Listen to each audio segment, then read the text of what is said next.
আজকের এই অনুষ্ঠানের সম্মানিত সভাপতি সারিয়াকান্দি পৌর বিএনপির সংগ্রামী সভাপতি জনাব শাহাদ হোসেন সানি ভাই।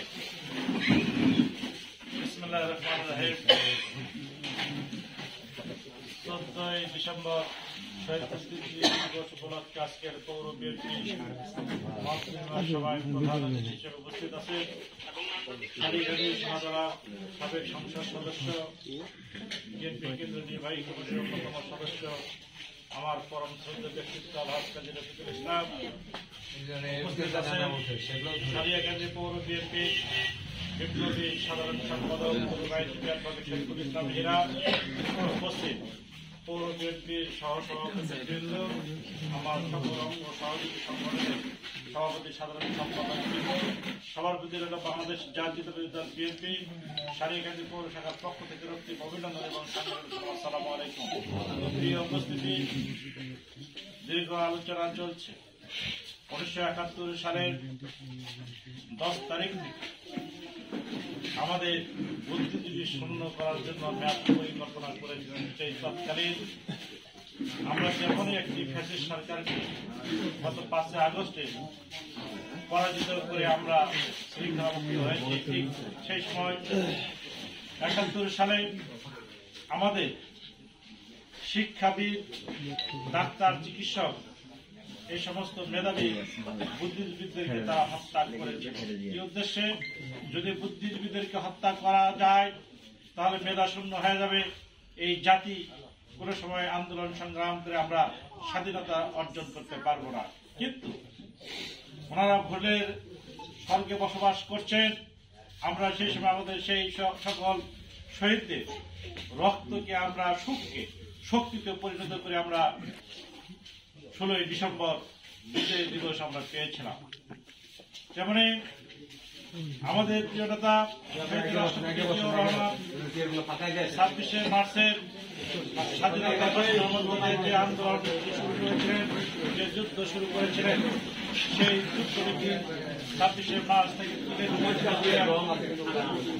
14 ডিসেম্বর পর্যন্ত এসে অবস্থান নিয়েছিল। 14 ডিসেম্বরে সেই সময়কার পাকিস্তানি পাক হানাদার বাহিনী রাজাকার আলবদর আল শামসের ষড়যন্ত্রের মাধ্যমে আমাদের প্রিয় বুদ্ধিজীবীদেরকে হত্যা করা হয়েছিল। প্রিয় উপস্থিতি, আমরা দীর্ঘ সময় শহীদ রাষ্ট্রপতি জিয়াউর রহমান সাহেবের হাতে ধরে সংগঠনটি বিএনপিকে হাতে করেছিলেন। সেই বিএনপির নেতৃত্বে দীর্ঘ সময় আন্দোলন সংগ্রাম করে আমরা গণতান্ত্রিক রাষ্ট্র ব্যবস্থা কায়েম করার জন্য আমরা অক্লান্তভাবে পরিশ্রম করতেছি। কিন্তু 17টি বৎসর আওয়ামী লীগ ফ্যাসিবাদের দূষকদের অত্যাচারে আওয়ামী লীগ ফ্যাসিবাদ দুষ্কৃতকারী পুলিশ বাহিনীকে গুন্ডা বাহিনীতে রূপান্তরিত করে আমাদের নিরপরাধ বিন্দুকে বিভিন্ন সময়ে নির্যাতন করা হয়েছে, নিপীড়ন করা হয়েছে।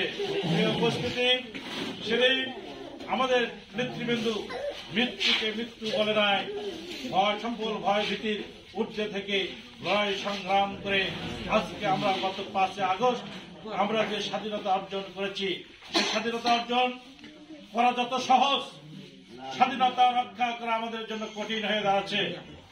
প্রিয় উপস্থিতি, এই ফ্যাসিবাদের নেত্রী শেখ হাসিনা ভারতে একটি অঙ্গরাজ্যে অবস্থান করতেছেন। ওখান থেকে উনি বন্দি ফিকিরা আটকাতেছেন। কিভাবে তামুক খাওয়ার জাদুঘরেরা যেভাবে জাদুবিদ্যা করে মানুষকে ভুল পথে পরিচালিত করা, ঠিক এই ফ্যাসিবাদের দোষর শেখ হাসিনা ওখান থেকে এখানে তার কিছু প্রেতাত্মা লাগিয়ে দিয়েছেন।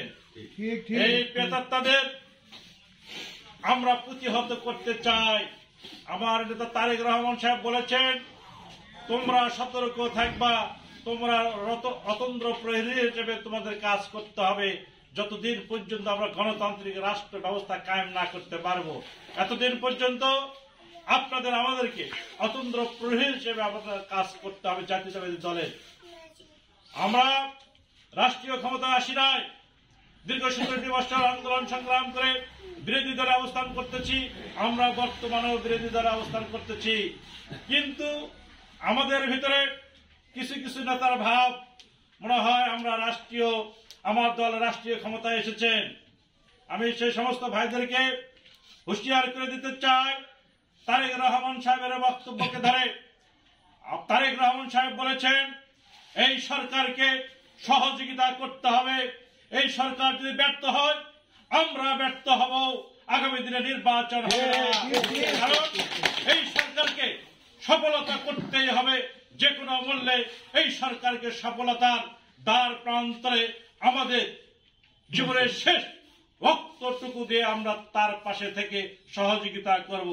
যেহেতু আমরা একটি সংগঠন করি, আমার নেতা তারেক রহমান সাহেবের বক্তব্যকে, পবিত্র বক্তব্যকে আমরা বুকে লালন করে আগামী দিনে আমরা রাজপথে থাকবো, এই আশাবাদ ব্যক্ত করে আমি আমার কথা বলা শেষ করছি। খোদা হাফেজ। শহীদ জিয়াউর হক জিন্দাবাদ, তারুণ্যের অহংকার তারেক রহমান জিন্দাবাদ, বাংলাদেশ জাতীয়তাবাদী দল পৌর বিএনপি জিন্দাবাদ। আসসালামু আলাইকুম।